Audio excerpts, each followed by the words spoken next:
It just doesn't get old, that does it? I still like that theme. Thank you, Bixie, for the theme, and welcome to what are we up to? What are we up to? CodeZone 61. 61. Flipping heck. Right, we've got quite a few people in the chat already. Let's get some hellos out of the way because I know some of you will still be seeing adverts. It's all a bit grim these days. We've got Bixie, hello. Siggy, hello. Standard Int, hello. Dragon Eye, hello. Alters here, hello. Still waiting for somebody to create a. There was a time when people would have been falling over themselves to generate an intro for my stuff. How far I have fallen. Never mind. So, what we're going to do today is actually struggle under pressure because well, confession to make, I've not done very much. Simply put, firstly, an apology, I think, because last week I didn't stream. My little one has a nasty cold, or had a nasty cold, and an ear infection, and all they wanted was cuddles. And I was kind of obliged to, not just ignore them. Can't just lock them in a cupboard somewhere. So that occupied my time. I was also supposed to stream last night, but actually I was just very, very tired. Simply because I've been burning the candle at both ends with work and life, and it's also freezing cold here. It's like -3 degrees, so we're all suffering a little bit. Yeah, so we've not really got very much to talk about. As you can see, the title of the stream is Yeah, well, I did actually work on one thing, and that was flood fills. Let's demonstrate the flood fill. That's French, by the way. Oh, is it? Yeah, it's French. So there we go. There's a nice picture of a house. This is drawn. I'll pull up the construction tool. We'll be looking at colours. Here we go.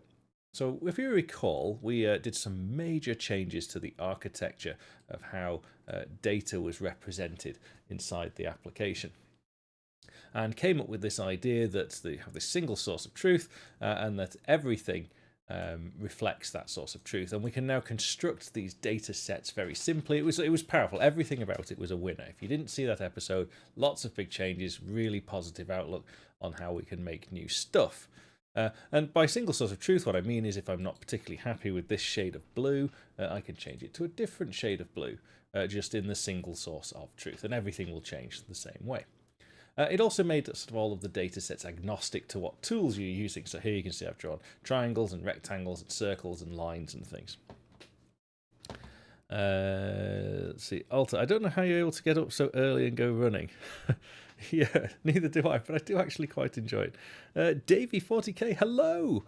Not been able to catch a stream in quite a while. Yes, not my usual streaming night or time. Sort of making it up a bit as we go along today. Yeah, it was pretty cold this morning doing the run. So for those that are interested, in the UK, we have a running program. It's aimed for people that cannot do any exercise. Proper sedentary program. It's aimed at programmers, and it's called Couch to 5K. And the idea is over the course of 9 weeks, it gets you running non-stop for half an hour. And it's very, very gentle, and I'm up to now the end of week 4, so Friday will be my last week 4 run. And you do 3 runs a week, and I've been keeping to it rigidly. I'm very pleased. I actually enjoy doing it, but it was cold this morning. There was a lot of ice this morning. I don't know. I didn't need to create an account. No, it's just an app. It just plays the stuff. So we've built some design tools here, and I thought I would have a go at starting with the fills, because we've not had any fills so far. What does a fill do? Well, what do you expect it to do? Let's select something. Let's go over to flood fill, and it previews what you're going to flood fill. Remember, everything is live and interactive all the time. So you can see if I put the mouse cursor over the thing it's going to fill, it goes away. Let's click on the sun there. So we've applied that fill. Can be a bit confusing perhaps because it's always live, so as you're moving the mouse around you can see maybe that's not very useful. Maybe we need some sort of distinction, maybe make it a bit more transparent or something like that. I can't quite remember how it did it. I think it should do it transparently. It doesn't look like it does it? We may have a look at that in a moment. But one of the beauty things of this, of course, is if you actually select a bunch of colours from the source, and we select randomize here, we can fill with random stuff as well. So as I keep moving the cursor, it's basically regenerating the brush, which I think was quite a nice thing. So if we were using tiles rather than just straight up colours in this instance, you could easily fill an area of field or background or something quite nicely. Speedy, hello. Yes. Good, good, good. The best part. Oh, Bliskit. Sorry, I missed you there. And Gruffler. Hello. Yes, missed a few names there. What do I enjoy about the running? The fact that it's like very, very cheap to do. Frankly, I've got myself a nice pair of shoes, and that's about it. Oh, and like a reflective gilet thing. I call it my sort of anti-paparazzi hood, but it reflects like the car lights. So if we went and chose something else to do some filling, so let's go and fill up a static data source. Let's have a look. We actually need some resources in here. Ooh, let's have a look. What have we got? Go up one to here, assets. Let's pick our usual fun assets, this one. There we go. And let's go and turn our static data source into something that can understand that. Select the right asset. There we go. We need to set up these tiles properly. I think it's 32 by 32. Yeah, good, good, good. And there's a lot more than 10 by 10. I think it's 20 by 40, if I remember correctly. Yes, there we go. So we've got a new static tile source there. Let's go and drag you over here so we can just keep you visible. There we are. Pull you over. Very good. And of course now it should be sort of invariant to the source. So it picks the last source that you picked. There we go. So you can see it's drawing strawberries. It's intending to fill that out. So I'm just going to take the randomize off. It's going to fill up with strawberries. So if let's actually test this theory. If we wanted to turn all of the grass here into strawberries, I can just click. There we go. They're all strawberries. Very nice. I'm not a big fan of strawberries. Now, there's two types of flood fill mode. There is contiguous mode. So if we get rid of that, so basically this will select everything that's the same color and turn it into a pumpkin. So here we've got grey. If I go into grey, we can select everything. And with contiguous select, it's actually doing a flood fill. So there is some cost to this operation, but it doesn't seem to be sort of negatively impacting the application. And we can, of course, fill it with random things. Now, I didn't know, because we never look at the bottom of this, there's actually some more useful things. So if I select there, let's go, and we need to pick randomize. So that's pretty, isn't it? So if you don't pick randomize, it tries to fill, but it fills with the selected shape that you've got. That might be useful, I don't know. We'll pick randomize, and we'll go and fill all of our pumpkins up with coloured blocks. There we go. That's very pretty. Now if we wanted to change some of those to coloured balls. So now this is quite nice. You can sort of see the flood fill algorithm being quite live now as you pan around the map. So you can click, click, click, click. I mean, I'm basically showing you all what a flood fill algorithm is. Oh, they weren't the same, were they? Even though they look the same, they're not quite the same. Two different sources of information. So that was flood fill. Yeah, Skittles. Yeah, I like that. Now, we'll have a look at the flood fill algorithm that I implemented in Lua. Of course, this is all Lua. It's the same framework as before. And then I thought, because I haven't really got a plan of things to do, and there are two, we're diverting. There's like two different paths I want to go down next. I thought we would just have a quick go at tackling a few of the things on the list. Actually do some code in a code zone. How about that for a change? So yeah, quite live. I was pleased with how this turned out. Right, bye-bye. So I pulled up the list and realised I had actually started working on a few of them. Now, all of those look really complicated and difficult. But there's a few sort of easy wins. One of the things I've noticed we haven't got is a delete tiles. So I might actually add that. That's a fairly easy one to have a go at. Not quite sure how we go about implementing it yet, but I guess I'm going to have to respond to the delete key being pressed. The other thing I might have a look at is we said we would add a spray paint tool with density function. I actually think that's quite a good idea. So maybe we should just actually have a go at that one first. Let's have a look. Well, we'll quickly have a look at the flood fill algorithm since it's just loaded up here. So This was the flood fill Lua script. It only has sort of two user controls, which you saw with the two checkboxes, contiguous and randomize. Now, it turns out Lua doesn't really have any data structures by default, and if you know anything about flood fills, in order to do them properly, you need some sort of data structure.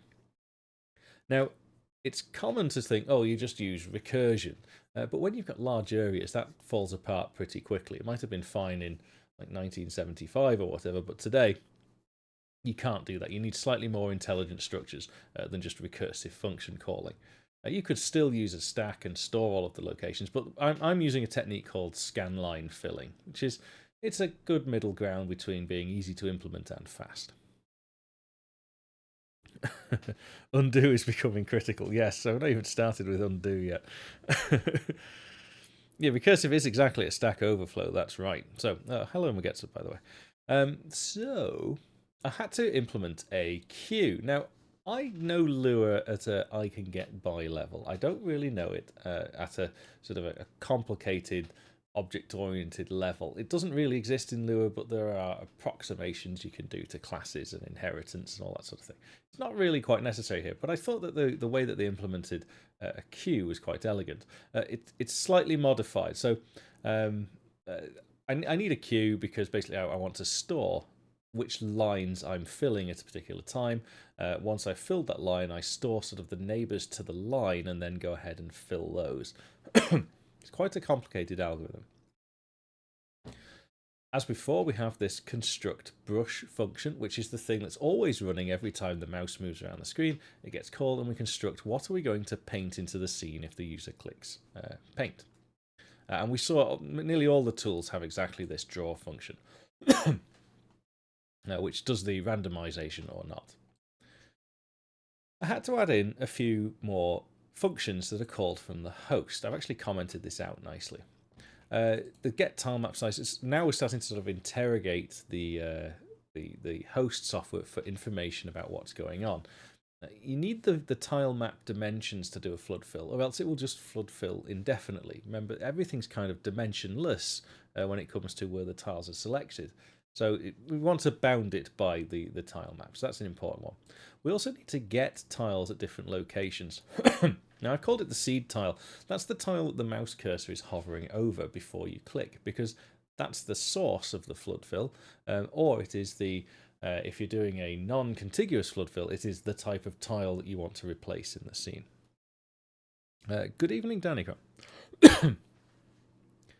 Logically, redo follows undo. Potentially, yes. Derek _ hello. Right, so we need to, first of all, are we doing contiguous or not? Let's assume we are doing non-contiguous to begin with, because we can sort of jump down to this bit, 'cause it's very easy. All we're doing, if we're looking for a non-contiguous, we're just looking for the matching tile. We basically scroll through all the tiles in the map. Don't really have much of a choice there. Get the tile, and the tile, when this get tile returns the X and Y locations of the tile in the static tile source. So remember, its location is its unique identifier. There is somewhat of a problem here. At the moment, it's just that X and Y location, but it doesn't account for having multiple static tile sources in a single map, which we of course can do. That's a modification I do need to add in. But trying to get my head around how Lua can handle the smart pointer arrangement I've got in C++ behind the scenes in an elegant way is something to actually add to the list. Do you know what? I'm going to write that down before I forget to do it. So we'll add that onto the list.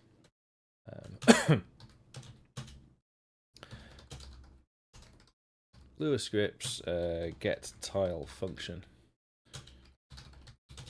needs static. Oh, we didn't call it. What did we actually change the names? Didn't we? They weren't called static data source. Needs static data source linkage. Okay,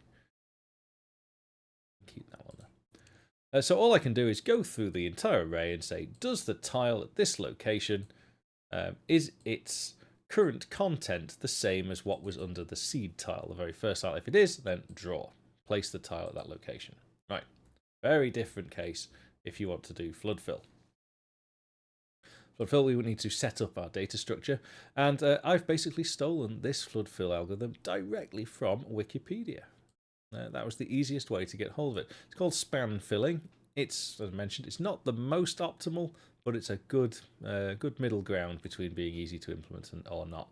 And I've took the pseudocode straight from Wikipedia and modified it. Firstly, translated it into Lua. Secondly, modified it to suit our queue because it was written in a very computer sciencey jargon, and I didn't need it to be that complicated. So that's flood fill being done. See, straight from Wikipedia, but modded to assume a global queue, which I thought was quite nice. The code's actually pretty simple. Is it easy to draw it out? I don't know how easy it is to draw out. Basically, you start your location and you move to the left, and then you move to the right until you hit an obstacle. And if you hit an obstacle, you can then place your above and below cells into the queue. And you've got to keep going until the queue's empty, but once you've placed those above and below cells, they're in the queue. They're the starting points for the next fill.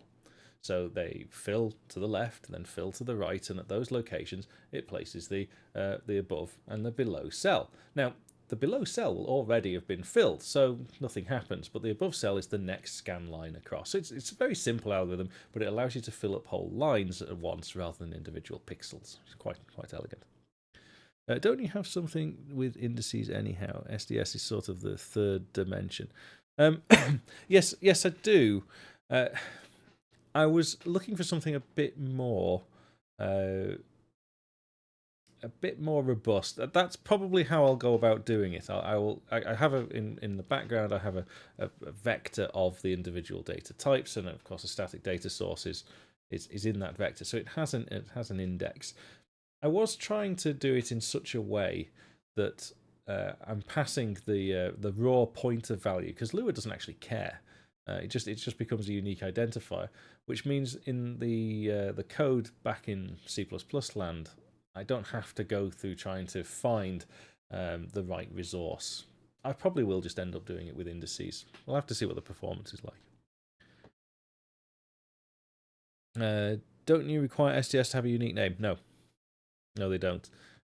Whether that's a design flaw or not, but I just don't like using sort of names as primary keys in things. I'd always just have a hidden background number in case you did want them to be the same name. I don't know why you would want that, but maybe you do. Don't know. So it was fun chucking all this in Lua, but do you know what the biggest problem was? I couldn't debug any of it. It was an absolute nightmare, and it's because I hadn't enabled in Sol the ability to actually see Lua errors. When we were writing code before and there was an error, it just kind of crashed with this rather cryptic Sol error. It said something about an index not being an integer, and then at the end it says this is not an error. And that just happened regardless of what you were trying to do. And I thought it would be far more useful if we could somehow capture genuine Lua runtime errors in the code. So I did. I did some digging about, and because I couldn't have built this flood fill algorithm without that sort of support. So let me go and have a look at the where do we do it? I think it's in here. Where do we call our create brush function? Here it is. Right. So this was the previous code. I'll just move that over a little bit so you can all see it. So the previous code is kind of commented out. We would call this construct brush and pass in the parameters. And a few weeks ago, I was going, this is brilliant, just look how easy this is to do. And I stand by that. What I didn't realize was this is running in what's called unprotected mode in Sol. I'm still learning about these things. And that allows the Sol engine, all of this linkaging stuff, to just run at full throttle with no error checking at all. And that's why if anything goes wrong, it just crashes out with basically a fail, an exception even. That's why it's surrounded in this try-catch block. What Sol does offer is this Sol protected function. So you grab it the same way. Now there's a small overhead in running this function, but it doesn't seem to be negatively impacting the performance of my application too much. But it allows you to do all sorts of checks and things on the data that's sent in and received. So I now link my protected function, I call it, just as I did before. I could actually have... no, I couldn't. Yeah, you have to do it this way. You have to sort of create this object. It constructs it properly from there. You call it exactly the same way as we did before, but you notice that I don't have the return type of getInt on the back. And that's because what's returned isn't necessarily the return of the function. It's is it valid or not? Was it correctly run without any errors? If it wasn't valid, then I can actually call what was the error in this sol error state, and that's a nice human readable error, and we can demonstrate this. If it was successful, then we carry on creating the brushes as we did before. No problem at all.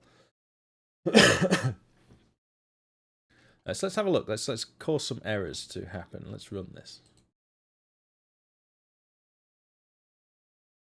Let's load up a workspace. No assets. The workspaces. Let's load that one. This should be my house. Yeah, sunny house scene. And I'm going to. We'll just give ourselves a little bit more log. If I select flood fill, remember when we select the tool, it kind of has, that's when it compiles the Lua script, but it doesn't run anything yet. It's just compiled it to get some very basic information. Now, let's go and create some sort of runtime error in here. This is where I crash and everything falls apart and doesn't work. Let's say...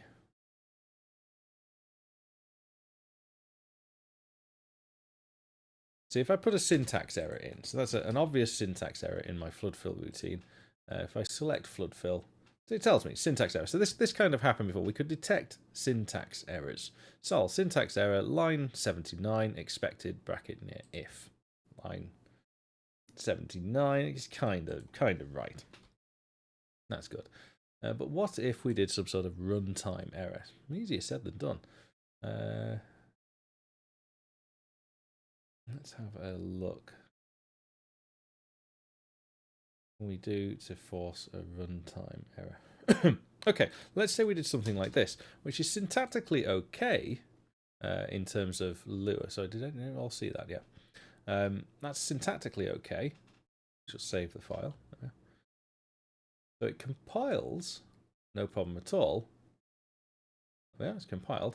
I'll just go and select a data source as well. Color. We'll select grey. But you can see I get this these errors instead because it's trying to do things, but the errors are now telling me there's a problem at line 126. Attempt to perform arithmetic on a table value local cell, and it gives me a track back. It's a bit wordy. I'll make this a little bit bigger. I should probably try and parse these to split it up. It says line 126 in function base.construct brush. So if we go to line 126, there we are. It's actually told me what I'm trying to do is assign this. Well, I'm trying to add 1 numerically to this table object cell. So this is a much nicer way to start developing the code. Who knew, right? Feedback like this was useful. Excuse me. Dr. Lokes, hello. And maybe only print one of them. Yeah, I think that's right. That's double print. It's actually, that's what's in the string. That's what I get back. Because I think it gives you the error and then it gives you this stack traceback. But for some reason, it doesn't give me a character in between them. So you see the actual, that's the first error starts with .script, starts with the file name. We could probably get rid of that. Attempt to do its thing. And then you've got this stack traceback, which I guess is other errors. But it doesn't give me a character to sort of split. Or at least it probably does. I've not investigated it. But if it did, I would expect it to have some sort of character here in this output. You see, they are different messages. This error, why is it being repeated? It's because as I move the mouse around, remember it's running the script every time the mouse changes location on the screen. So that's why it just gets regenerated each time. But that made debugging much easier. Let's save that now we've repaired it. We've not reloaded the script, so we have to reload it by selecting flood fill. And there we go. It has our grey cell. It's working just fine. Oh, Dirk, thank you. There's a nice, pretty triangle on my screen. There we go. Sick in bed. Oh dear. Well, I know how you feel. I've been a bit rough this week. I think we've all got something going around. Imagine some sort of had error only running if it's that false. I see what you mean. Yeah, I don't like the log output. I think I'm going to rework it at some point. Yeah, perhaps having sort of repetitive messages like this isn't that useful. But sick in bed. Oh, you better get better. Do you have an ETA on when we, the community, can mess around with this? Right, I knew this sort of question would come up. Why is it not just all available on the GitHub? And the reason being is, this is where I can just cancel the stream. The reason being, I'd like to get Pixel Game Engine 3 kind of done before releasing this. The code for, let me just close this window down. So, I've made no secret of the fact that all of the rendering here done behind the scenes is fundamentally Pixel Game Engine 3, but it's not in any shape or form where it can actually be used. So I don't hide it, it's there, Pixel Game Engine 3, and these are all of the files and things that it's using to do what it needs to do. I don't have PG3 yet in a header file format. Nor do I have it sort of in any kind of usable format. At best, PG3 really could just be considered a special PG2 extension in its current state. And the trouble is, if I put this on GitHub, I could easily put the source code for this on GitHub, but none of you'd be able to compile it. So I'm happy for people to have the code compiled already to mess around with, but I don't think that would be anywhere near as popular. I might open a secret select club, probably the PG3 elders, to be able to play around with these things. It's just I don't want to sort of shove this code out there because there's some surprises and things in PG3 which I think people will appreciate sort of being released rather than sort of being seen as a work in progress. Do you support multi-line log output? No, not at the moment. My log is primitive at the moment. It needs work. Do I want to break ABI? Yes, and that's the other thing. So PG2 is very nice and simple. In fact, here it is. PG2. It is all one file. It's always been developed as a single file. It is a bit tricky to maintain now, but it's not a huge file. It's 6,000 lines. It's not too bad. And a lot of the principles in here are fine, and it works. It's fast. It's not had any updates for a while because it's kind of not needed any, right? It's mostly, I believe, mostly bug free. At least I'm not aware of any. The people want more features and things, but they seem to be getting implemented now via extensions or the new sort of utils folder. So the utilities folder has lots of like really cool stuff in. So if you wanted to do sort of geometry things, we've got these like it's like really like modern stuff. We've got sort of collision sort of, calculations done between all the basic primitives of geometry types. If you want quad tree stuff doing, it's all there too. And I have no intention of changing any of this. It's all good stuff, and I'll use these things in PG3. But fundamentally, PG3 behind the scenes is actually very, very different to PG2. And pixels, oddly, are not necessarily the focus of it. In fact, I'm regressing its pixel capabilities in favor of other things.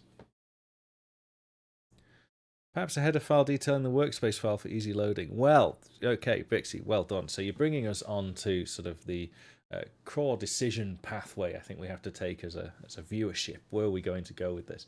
And I've started to dabble with both, but I've hit sort of a motivation problem. I'll talk about this. The whole point of the editor is that you will be able to script to output in whatever format you want.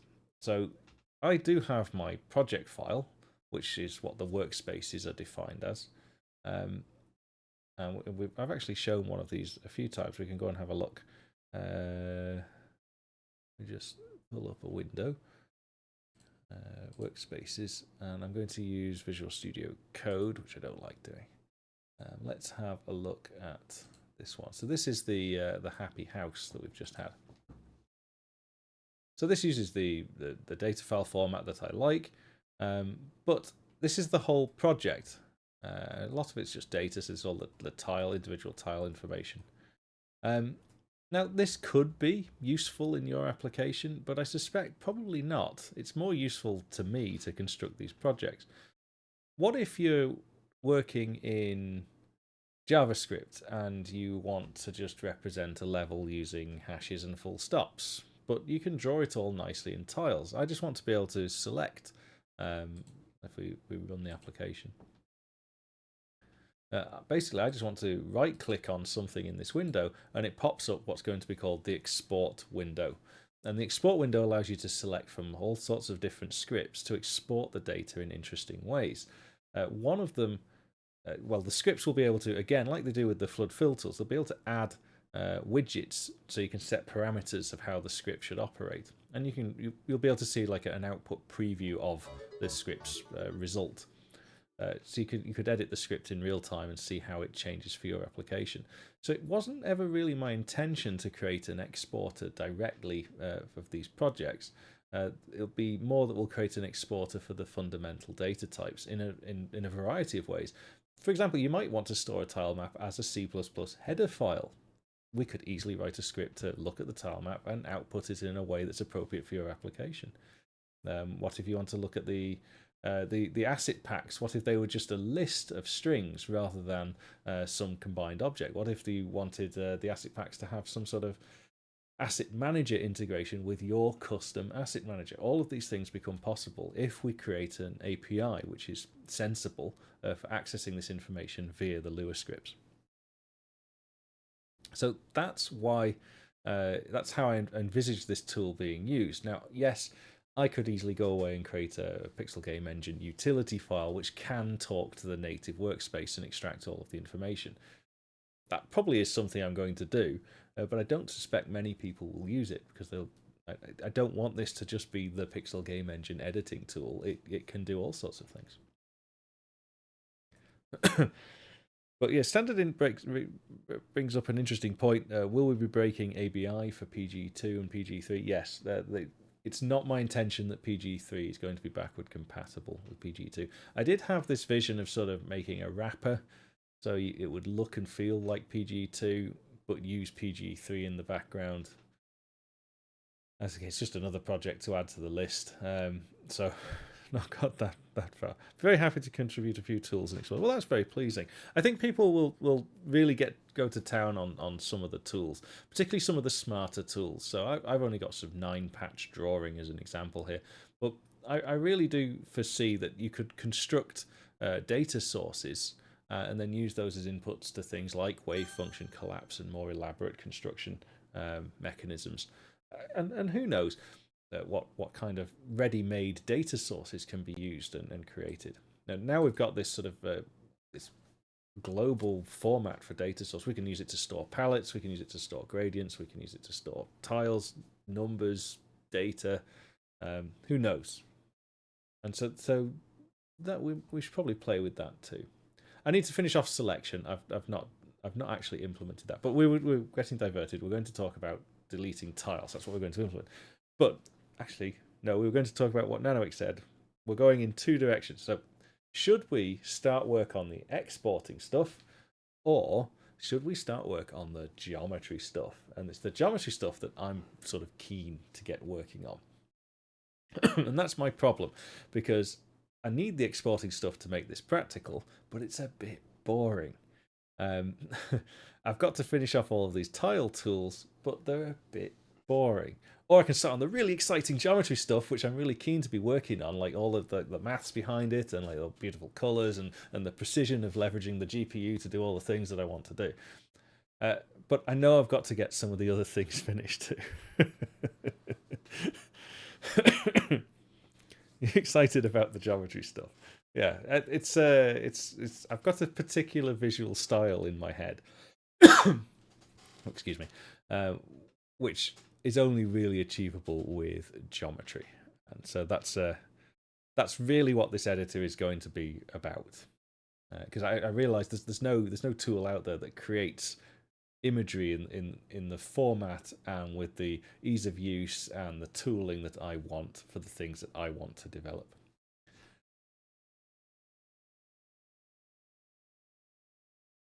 But let's have a look at, for now, deleting some tiles, because it's actually quite important and we don't have that facility at all. And it should be very easy now because we can effectively null out tiles.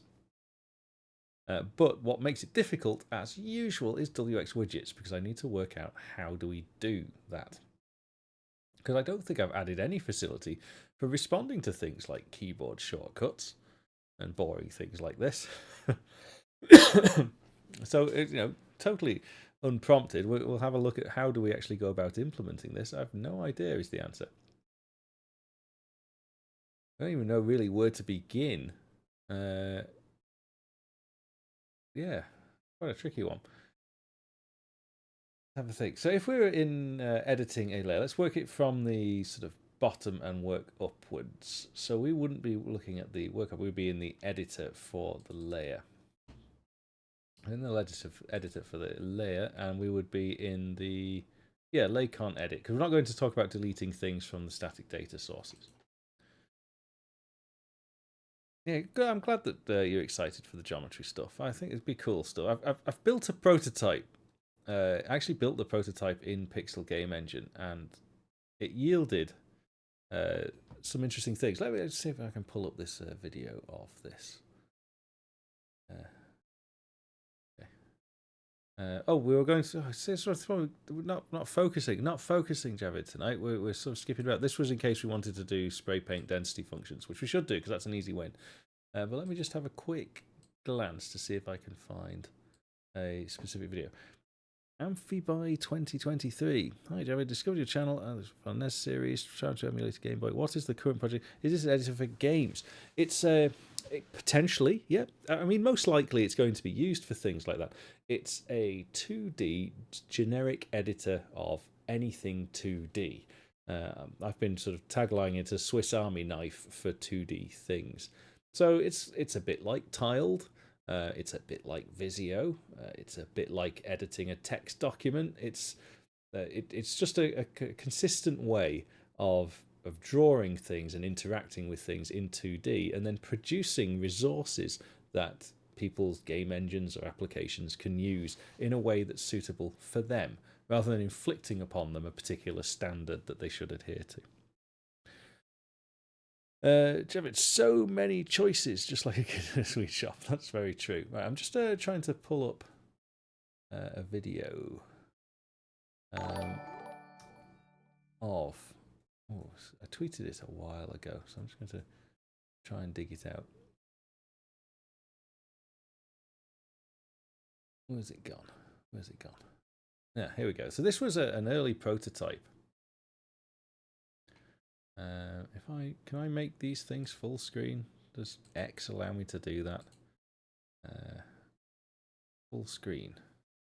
Right. How many of you actually recall sort of seeing this? As it's only a minute long, but you can see it's written in Pixel Game Engine. I had some sliders for selecting color, had some basic tools, but these were all sort of geometry-based tools, and I had a small layer list, all written using the Pixel Game Engine GUI tools. And the reason I kind of jumped ship from this to what I'm currently doing is that when you start thinking about all of the really advanced GUI stuff that you need, I was either going to have to continue working on a full custom GUI system, or I should leverage an existing GUI framework and just do it that way. So tools like AE Sprite, it's all just a self-contained application. The code for AE Sprite is actually quite beautiful. And they've got this like pixely GUI effect, and it's all very nice and consistent. It's a lot of work though. There's hundreds and hundreds of files in order to do that. And what I was less interested in doing the GUI than in doing the application. I'll play this video. So it's sped up. But it occurred to me that there weren't really many tools for sort of working with geometry in an intuitive way.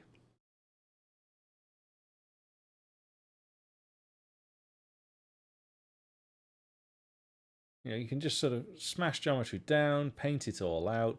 If you wanted it to be sort of rigidly attached to grids, and you can see there's a big grid in the background. That was in case you wanted to do screen-to-screen transitions and things. But this was a good prototype because it allowed me to sort of experiment with how users would use these tools and how we also work on the data structures behind the scenes. So I'm pretty well armed to go into this from the geometry side. It also led to working out how to get Windows to render thumbnails. So pull in these pre-made objects, and so very quickly, I'll play it again. Very quickly, you can start to see sort of the sort of visual aesthetic that I'm kind of aiming for. And when you throw textures into the mix, things start to become a lot more powerful. But the one thing that PGE2 is pretty good at is rendering basic polygons, but PGE3 is very good at it.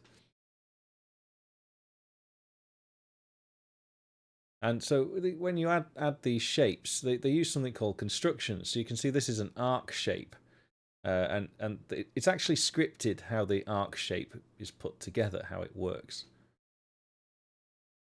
So it gets stored on the layer as an arc. Now it has adjustable properties. So you have the sort of three main markers to draw the arc of the circle. But what if you wanted to colour the vertices generated differently, like I have done with the pillars in the background? You can do that too. So it's about how do you maintain this consistency between the vertex information and that changes and that doesn't. So it's quite complicated. Yeah, it's good. I know most of you have probably seen that before, but that's the kind of tool that I'm going for. So this was my prototype, and so I'm trying to formalize it now. In a cross-platform way, of course. It's all WX widgets. I should try and do a test compile for Linux at some point, but I've not done that yet. Right, let's get rid of you. Let's do quickly. Let's do spray paint. Because I can't remember where we pressed the delete key, but we can do spray paint. Let's have a quick look. Spray paint. So this is the current spray paint function. Let's have a look at how does it actually operate, because I've forgotten. Play. Yeah, play. Flu do be doing the rounds in Europe. Yeah, I mean, I've had lots of streams where I've come on with a cough, and it's not good that I feel like I'm getting one again. I'm going to load up my house example, as usual. So spray paint was... Pick a colour, so we want to pick green. We go to our construction. Zoom out a bit. Which one was spray? Spray paint was under here. Spray paint. So it gave you, basically it was just splat like that. And you could set the width. But it was asked, could we implement a density function? So it actually looks a bit more like a spray paint. I can imagine if you've got like a grassy field and you just want to quickly splat out some flowers in that field, you'd use a very low density spray paint gun like this. So let's do that. We don't even need to shut down the application. We'll just try and do it all live. Oh, excuse me. Let's add in a slider for density then. So we'll have another slider. We'll copy that line. Density. And this is going to be sort of a probability. And I'm going to have a probability of 1, and we'll have a maximum of 100. Sorry, yeah, a maximum of 100. And our default value is going to be 100. So that's going to always fill. Well, by default, you've got a full fill. Right, so what can we do with that information? We basically only want to add a tile then, based on some random draw. So, this is why I was pulling up the thing for Lua random numbers. Let's have a look. So if we wanted to do if math.random, I think we need to pick a number. Math.random. Get to what do we want to actually make a random number? Oh, 100. If math.random is greater than or equal to Get tool value from ID1, then do that. End. Is that correct? Let's have a look. So we shall. There's our green blob. Let's reload. Oh, did I save? I don't think I saved the file. Save. Pull up our tool. Click on spray paint so we can see it's added a probability. Oh, it's a bit laggy, so I guess it's not quite doing what we want it to do. The brush width. Pull that oh, okay. I think I've got my probability backwards. Let's just set the brush a bit wider. There we go. So the brush is now, set whether it's on or off or not. Yeah, it seems like I've got it backwards. Yeah, so that's not very dense, and of course we can paint. Have to be careful because the brush changes all the time. So maybe you really want quite low density brushes. Yeah, there you go. All right, so we got the probability backwards. Time to sit more Vimto cans. I don't think Vimto will help me try and understand. Why is my probability backwards? If math.random, picking a random number, if it's greater than value 1, then add. Woohoo, inverted spray painted, exactly.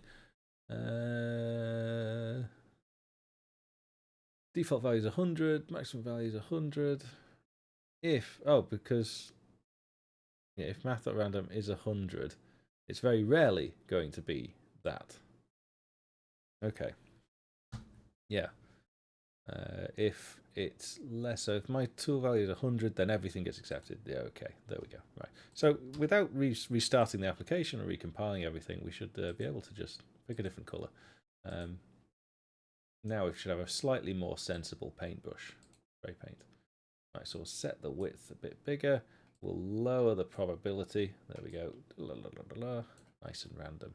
We put the probability about 50-50. Arguably 50-50.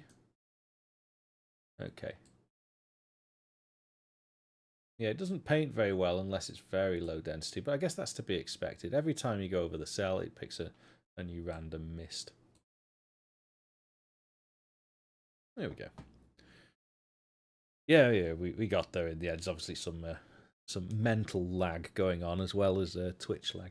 But there you go. So that's the power of being able to script these things. Just a quick change on the fly. Didn't need to reload the project or anything. Just gone ahead and done it, and that's it. It's good. It's implemented. Right. Let's do close that down then, because we were going to look at deleting some cells. And yeah, where to start is the real problem here. So we'll be editing something in here, but I don't have any handlers for keyboard stuff, and I don't know what would sort of emit the keyboard event either. Let's have it. It's not very often you actually handle key codes in WX widgets this way. Let's have a look. Let's have a look at the documentation. WX widgets on key down, right? That must be an event that we can override. Capturing key down. 2005. Oh, this is going to be a brilliant resource. Up to date. Let's have a look. Yeah, old school forum post. A classic forum response is, why have you even asked this question? Brilliant, that's good. Because I don't understand, is that wrong? Retro, this is nice, this isn't good. This is how we used to code back then. Everybody was just shouting abuse at each other all the time for being stupid. What a world we lived in. Exactly. And people wonder why places like the OLC Discord are actually rather amenable. Okay, so there is just an on-key down function we can override. Oh, excuse me, you can tell I'm getting worse. I don't even have a drink, that's the problem. Let's go and throw in some sort of override here.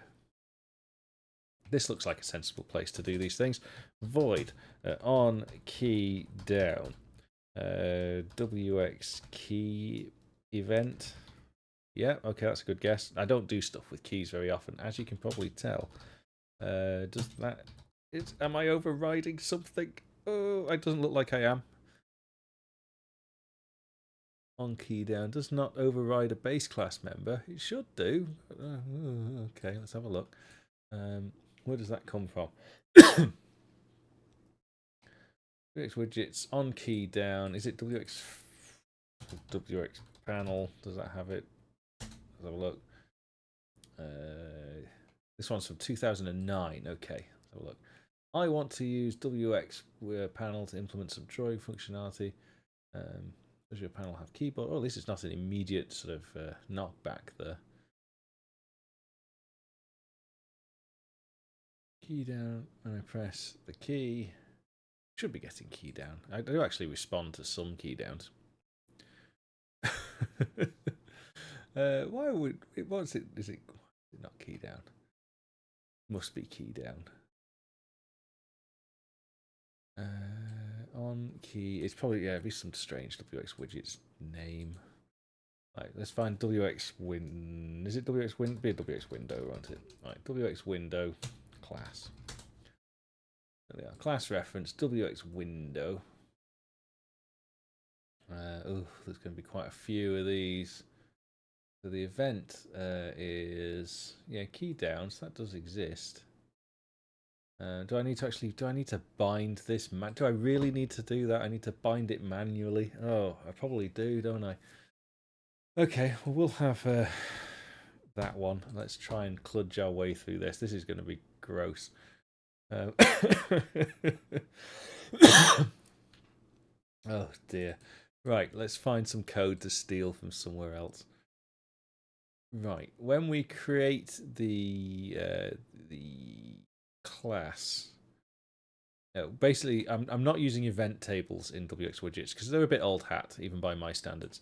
So instead, what I'm using is binding events, but I can never remember the code for binding events. I always steal it from somewhere. Let's go and steal it from graphics panel. We got something here. There we go. That looks. Oh no, that's not quite what I'm after. Let's try and see if we can find a mouse event because that's a bit easier to interpret as a keyboard one. Have we got one here? Oh, no mouse events there either. Nav panel. Have we got something here? Oh, nothing there. Graphics panel. No, it won't be graphic. Must be nav panel. How do I actually get these mouse events then? What am I doing? Connect. I think it probably is just that simple then. Right, let's grab one of those. We're going to have to sort of make it up as we go along a bit here with this. So let's go to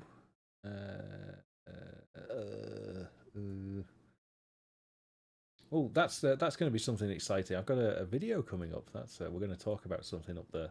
So I'll just hide that back up there. Edit. This one I can't remember what we've just been editing. Was it this one? What's this one? Yeah, on key down. Okay. So let's throw into here something to bind the event.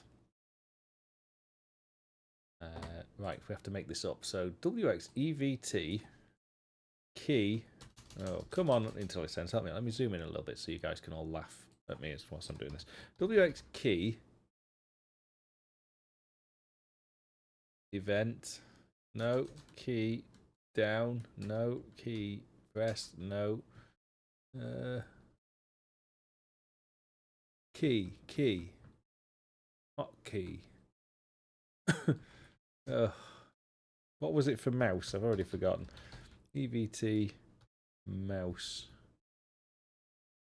Let's have a look. There must be other things here. EVT key up, and I'm guessing there must be. Is there not a key down? What?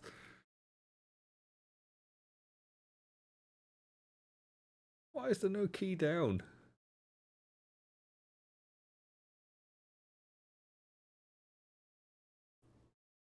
That can't be right.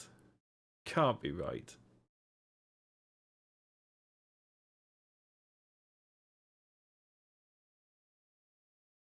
There's key up.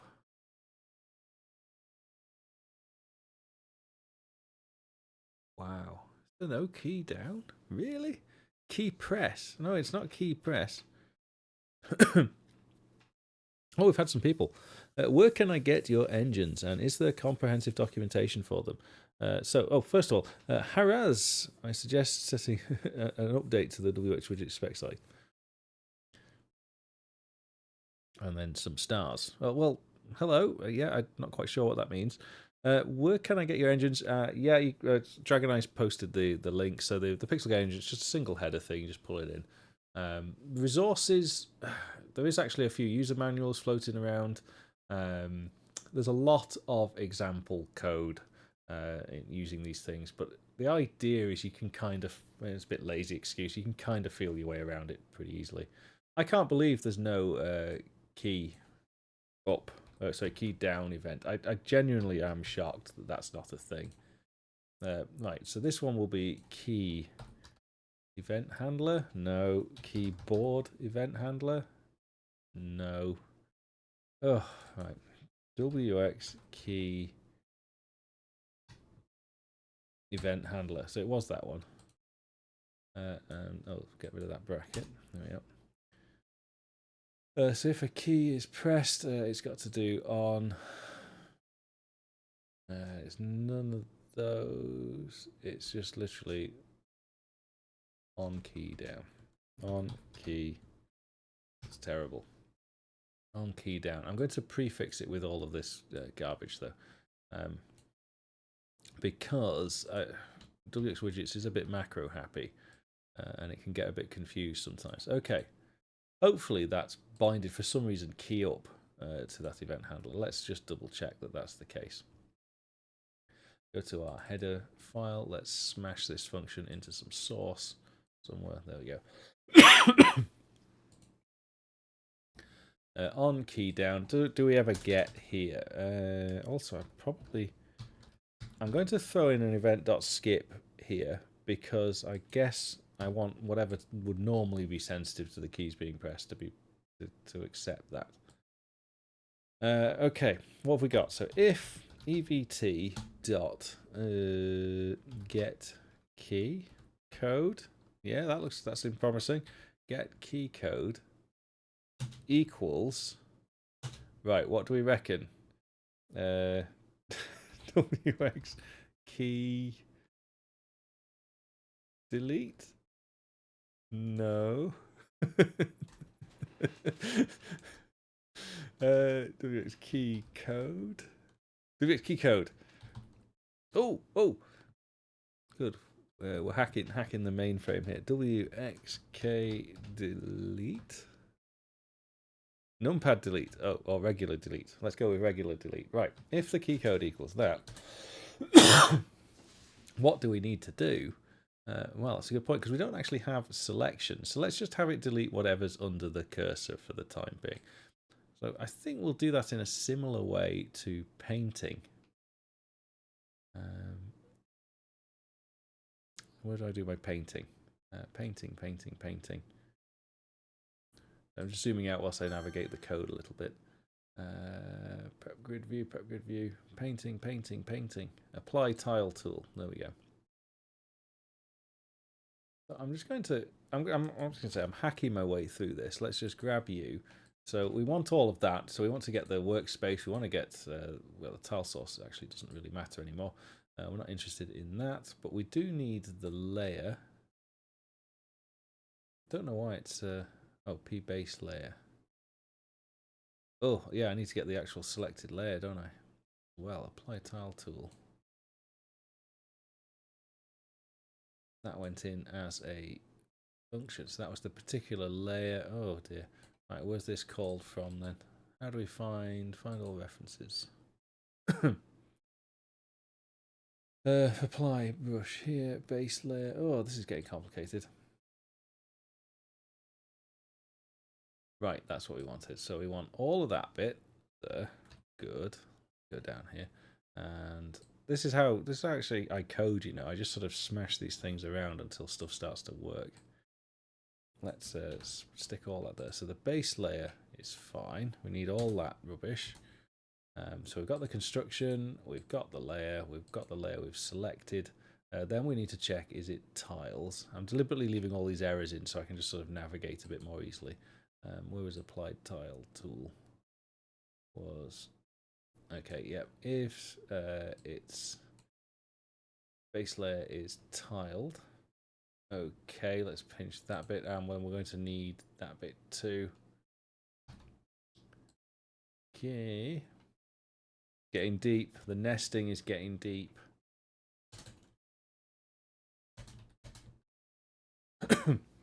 If it's a tiled layer, we can grab the tiled layer that we're currently working on. Good. Let's just set the tile at that location under the cursor. What was P? P is the tiled layer, should be. Tiled layer. We don't have a brush this time, so I think that's just a coordinate. It is good.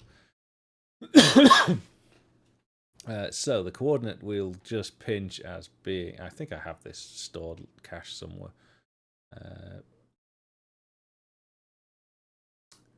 It's complicated, isn't it?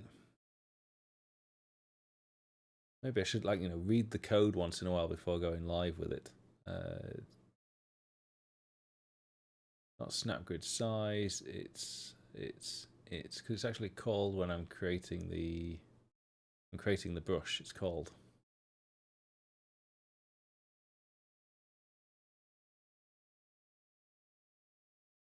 Be tile pos. So what's calling this? Can't remember. Peak definition. References.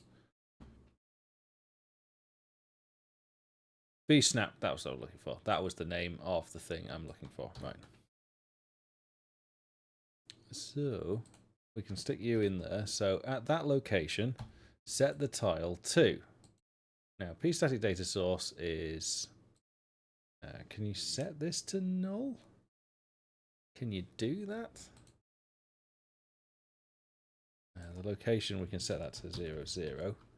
The render size will also set to 0, 0. What I'm trying to do is set up a null tile here. But the static data source, I don't know what you can actually set there. I think because it's a weak pointer. So if I want it to just not point to anything,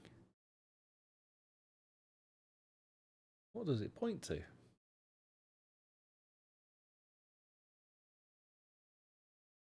I think I just don't set it. I think it just is. It just is. Right. Okay. All right. Let's get rid of all this. Keep you. Right. Has any of that worked? Well, we've got a. Oh yeah, it's getting there. It's catching up. It's catching up. Right. Catch up with the chats after that sort of dirty navigation of things. Key in gravity. Oh, obviously I've missed a few things here. Key down does exist when it should exist. Obviously, IntelliSense is just not telling the truth. Could never write nesting that deep. Ugh. Puts hers on your chest, nesting this deep. Talking about. This is beautiful code. Look how nice and diagonal it is. Beautiful. I don't know if it works. Could be rubbish code. So let's just let's go all in to begin with. Oh, we probably want to call a bit of a refresh at some point, don't we? If we've actually done some deleting. Or a refresh. Do those instead. Right. Start the compilation process, and before it finishes, the stream will have ended. Kill it. Kill it. Oh. Don't do killing on here. I've got quite a bit of compiling to do, I think. We'll have to see where it stops. Hopefully no errors. This is one of the advantages of being able to script things. If I make fundamental changes to the code like this, it does cause. But I've not recompiled this in two weeks, and all the code is stored on OneDrive. And for some reason, OneDrive just keeps telling Visual Studio that the files have changed. So it has to recompile a lot of things. Do you have? Yeah, I do. It's okay. I know why it takes a while. Yeah, it has got quite a bit of a job to do. Like 9,590 functions potentially that need compiling. They'll all need checking. That's because you're not using the latest versions of stuff, Ziggy. Right. Let's just see what's going to happen. Crash, fail, nothing. Place your bets, please. Do you want to save this workspace? No. Let's load up our happy house. I reckon it probably isn't going to be sensitive to the event. Now, it's only going to delete one tile. It'll only delete what's underneath the cursor. So, delete. Nothing happened.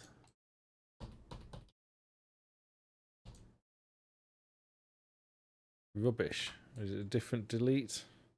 I don't have a numpad delete. Is that the right delete? I don't know. That's anticlimactic. Well, that's one lone coder. Let's see if we can do a bit better. Let's actually try and work out what's going on. Now, we're going to have to wait a little bit whilst we do this debug build. Let's also get it to see if we even just see the event to begin with.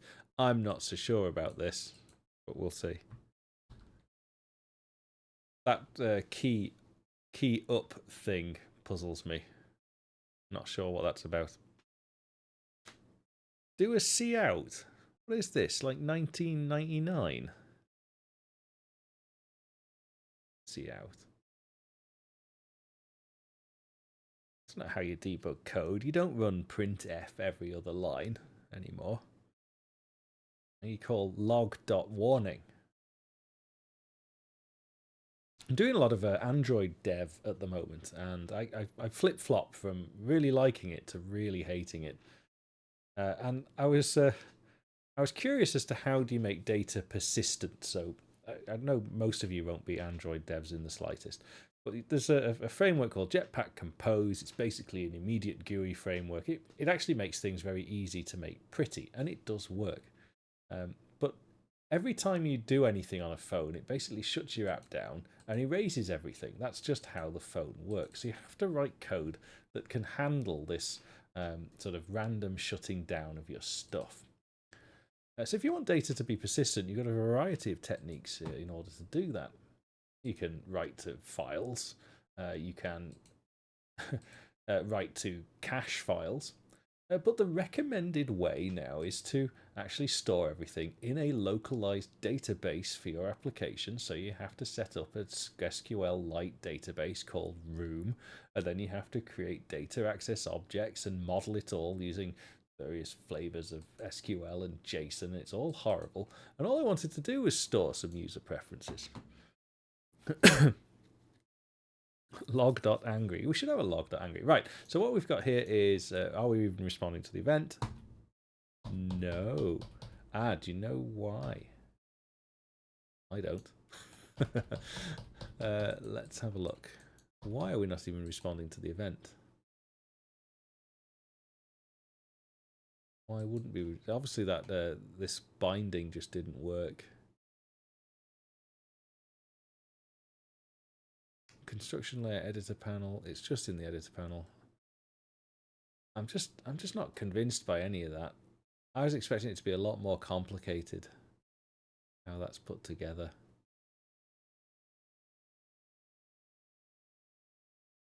Is it time to boot up WX Form Builder and see how it puts these things together? I think it is. May I ask you why? What is Lua exactly? All I know is it's a scripting language and mostly go well with C++. Well, that's pretty much spot on. It is a scripting language. It's a particularly optimized scripting language, it's fair to say. It's probably not the fastest out there, but it's certainly no slouch. It doesn't integrate with C very well. But it can be made to, and I think so. In its natural form, it's pretty abhorrent to use. But in its, if there are good libraries, and I'm using a library called Sol, which has really made it very, very simple to use indeed. So it's nice because it's live, so you can run it sort of in an infinite loop and run it like a console application, like you can with Python. And that's all very easy to integrate into your stuff. It's also quite well used in lots of games. It's been around for ages. There's some quite surprising titles actually used Lua in the early days. If you have a look at Crash Bandicoot and Jak and Daxter, those games were written using a flavour of Lua, which is quite impressive given that the PlayStation 2, sorry, maybe not Crash Bandicoot, but certainly Jak and Daxter, the PlayStation 2 only had 2 megabytes of RAM, I think. I'm probably wrong there. Somebody will correct me on that. I'll rename my warning. Yeah, angry. That's good. Our local database is faster. The same. Well, they're probably. It actually warns you. It says do not use these tools because they're actually very resource intensive. So use them sparingly. But it doesn't give you any option to sort of use an alternative. So there we are. Grand Theft Auto San Andreas uses it quite extensively. It's not just used in one or two games. It's used in hundreds of games. It's also used in lots of popular tools. So VLC, for example, uses Lua to handle all of its slightly dodgy features about looking for things online and making copies of them and recording them, simply because they change a lot. So it's easy to change the Lua scripts rather than having to rebuild the whole core application. I've kind of lost the plot what we're doing. We were doing trying to work out why this key event handler was failing so spectacularly. And I think the solution we decided was we need WX Form Builder. Okay. Remember, I have two WX Form Builders. The one I want is this one, I think. It moves around.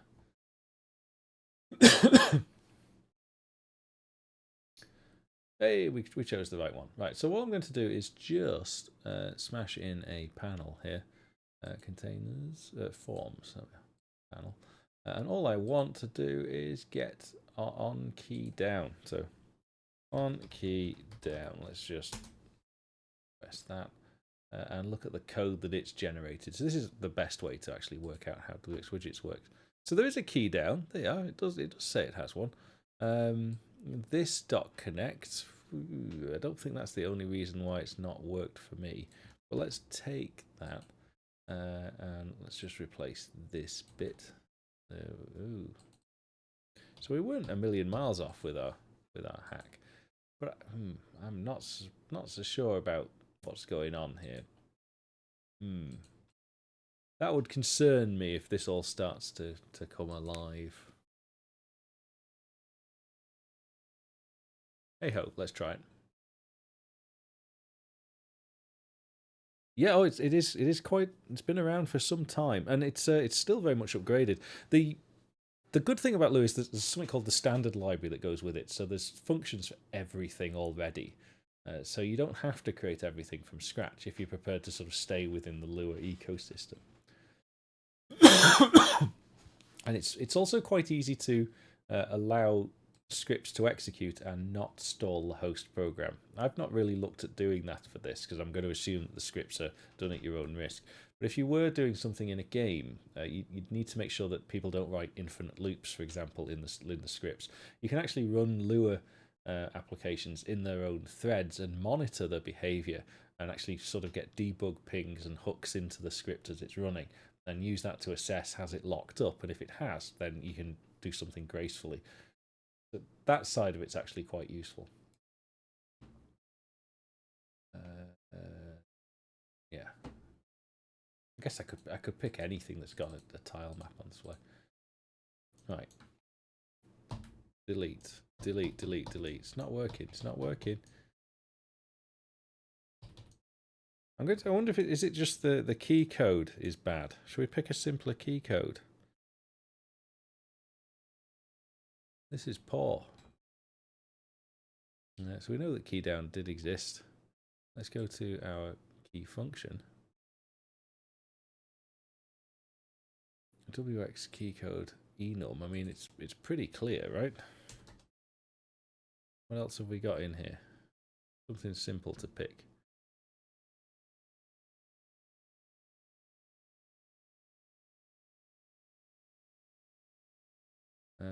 Let's pick Dumpad 0. because there's only obviously one of those on my keyboard, and I'm going to set the debugger here. I just don't. This function just doesn't look like it's even being called.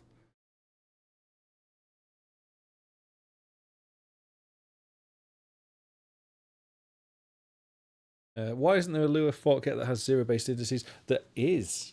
Now that's one of the major complaints, and to be fair, it was mine too, until I got into the Lua mindset and realised that if you're indexing something, you're doing it wrong in Lua. There's no real need to index anything because everything is stored as a key value pair. So the index doesn't actually, you can use 0, but it doesn't really matter. The concept of an array isn't really a thing. No.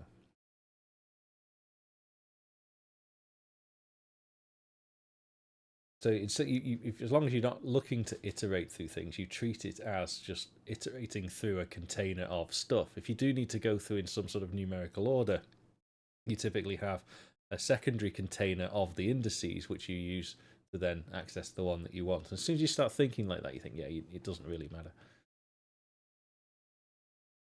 Oh, I wonder. No, it's not nothing to do with that. Okay, I thought I had a flash of inspiration then. I was wrong. What did we change this to? 0. Oh, it's going ping, ping, ping. But it's not calling the... I have no idea. I have no idea what's causing this. The function's just never even being called. It's probably not got focus. What? Why is this like this? What's Formbuilder to handle this? Header file look like? One key down. Seems all fine. Windows is intercepting the 0 key from the numpad. There is actually a fork that does zero-base indices, if that's your thing. But the trouble is, none of the standard library has been updated to support that. So you've basically just got Lua on its own, and all of the ready-made community work has gone. I have no idea why this isn't working. I thought this would be a reasonably trivial thing to implement. How wrong I was. Key down. It's as if it's just not even binding the event. Where's my? I've lost my orientation. I don't have additional constructors or anything. It's being called. What's going on? What is this? Oh.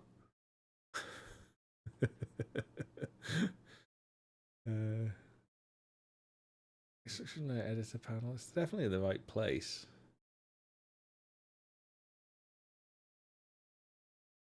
Do I need to construct the panel in such a way that it's sensitive to key events? Is it something like that? Where's my panel? Panel. Properties.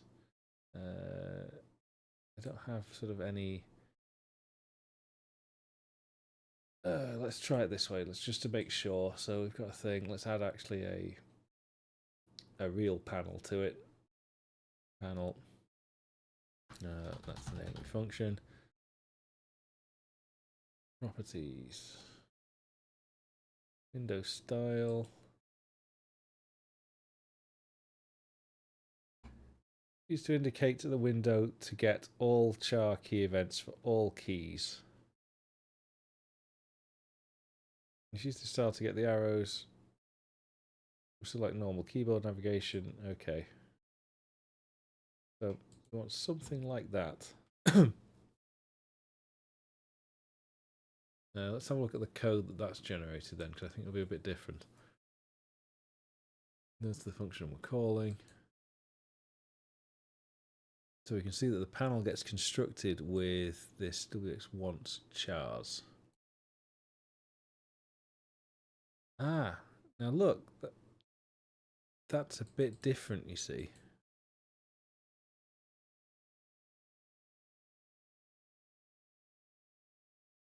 Not very different. We're just sort of specializing the panel. Null and this are an additional set of arguments on the end there.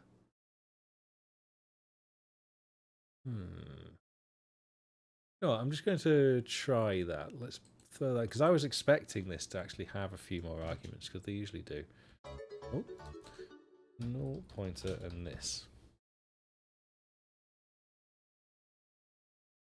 What are those? So that's actually specifying which is the event handler. Okay. This.connect. All this seems a bit messy, doesn't it? Now, how do I force this particular panel to be constructed with wants chars? Can I set the style later on? Ugh, this gets tedious, doesn't it? So let's get the style. Let's just try and do it as a two-step construction. Auto s equals get window style. Yeah, window style. Yeah, we're just going to get window style. Because what I intend to do is just S for itself with WX window. Is there going to be an enum window style? No, of course not. WX wants chars. Let's try that. And then we'll do set window style S.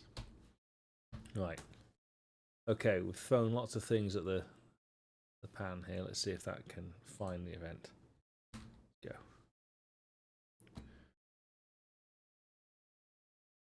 Is the event even bound correctly? No, I don't think so. I'm really not that convinced any of this is working. Workspace open. No. New. Construction. And 0. I'll make sure it's nothing to do with like numlock and things. So it's like it just doesn't see the event at all. Simple layers. Nothing there. Nothing. Absolutely confused. Total loss. No idea why that's not responding to keyboard events. Isn't that depressing? Is it worth setting a breakpoint on the connect statement? We can do. We can go and see what it's doing.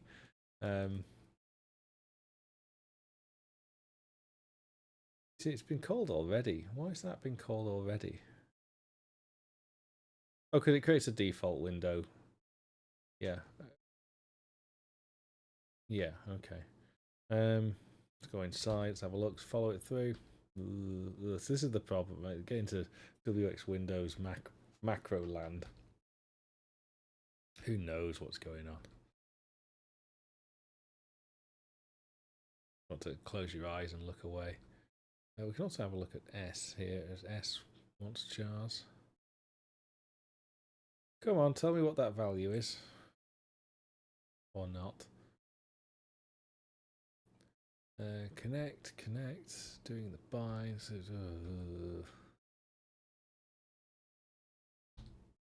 Well, it's not thrown a horrible error at me.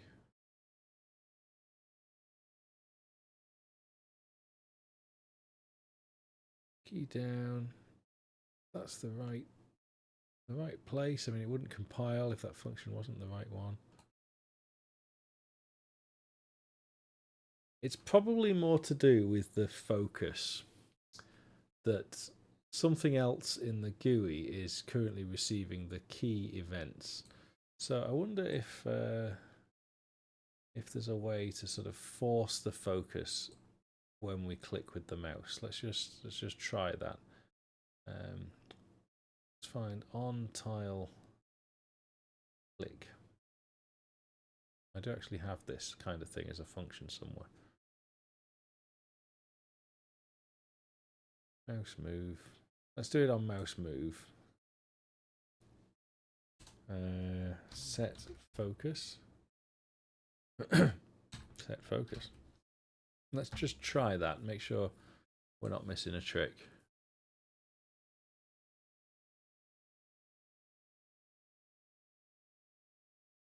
Hmm. I'd, I'd be disappointed if this was the answer, because it actually becomes quite tricky to work out what's going on then. No. You. I want this to sort of automatically explode when we start the project. Right, so I press 0. Nothing. Numlock. Oh, it was. It was the focus. Yeah, it was the focus. That's why it was going ping, ping, ping. Because I guess something else up here. Yeah, if let's say this has the focus now, when I press 0, it goes ping, ping, ping. And when I'm in here, it's getting rid of it. So there we go. That's a lesson learnt there, actually. And it makes sense. Perhaps, though, I want to consider delete at a more global scale than this. So maybe the whole app receives the delete key is pressed, and it can then forward that command onto whatever is currently being edited. Is probably a more elegant way to handle this than throwing a key event directly into the tool. But it does seem to erase the content, which is nice. I know exactly. It was a close one, that Dragon Eye, wasn't it? Yeah, so deleting one thing at a time is a bit of a drag. That's why I need to get the selection tools implemented, so we can.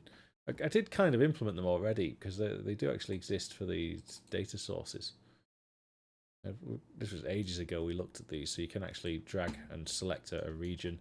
You can play with the region, dilate it, make it a bit bigger. You can play with these things. Paint mode. This just allowed you to sort of drag and build, and I think if you hold control, you can. Yeah, so there are already tools to handling selection, but they're not scripted. They're sort of hard coded in. My intention is to move those over for this particular construction and move those over to scripts, because you'll want things like flood fill select and all those things too. You know, select tiles that are similar, or select tiles that are all in the top left of the data source. You can have more complicated selection parameters. So lesson learnt there that actually maybe how we're handling delete is not optimal at all at the moment. Left mouse to set. I use right mouse for actions like this, and I use control to sort of change the properties of the mouse typically. So control and mouse wheel, for example, which I love showing off. I really like that. Rosso, hello, stopping to say hi. Well, it's actually, flipping out, we've definitely gone over time sorting out that bug today. So I'm going to wrap that up. I'm going to say thank you to all of the people that have been here. Thank you for the bits. And cue the music. Oh, it's because Pixie's desperate to get his theme in again. I know. Thanks for that. Sorry, it's been a bit of a scattershot stream. As explained at the start, lots of things going on. And not really much time to prepare for it tonight, but hopefully we got through some good stuff. So until then, take care. I'll see you next time. Bye bye.